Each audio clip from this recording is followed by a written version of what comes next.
সপ্তম শ্রেণী সামষ্টিক মূল্যায়ন ইসলাম শিক্ষা। বিভিন্ন সামাজিক ও ধর্মীয় অনুষ্ঠান ও অংশগ্রহণমূলক অভিজ্ঞতার আলোকে কতগুলো প্রশ্ন থাকবে। বিভিন্ন ধর্মীয় ও সামাজিক অনুষ্ঠানে সমূহের নামের তালিকা লিখো। নমুনা ছক। তুমি ইসলামী যেসব অনুষ্ঠান দেখেছো সেগুলো লিখবা।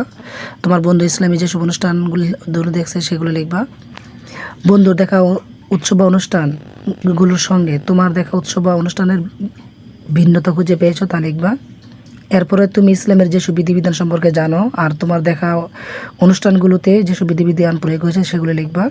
তোমরা কয়েকজন বন্ধু মিলে একটি সামাজিক ইসলামিক অনুষ্ঠান পরিকল্পনা করে তা উপস্থাপন করবা। এটা হতে পারে বিদ্যালয়ে বা যে কোনো একটা এলাকা ভিত্তিক হতে পারে।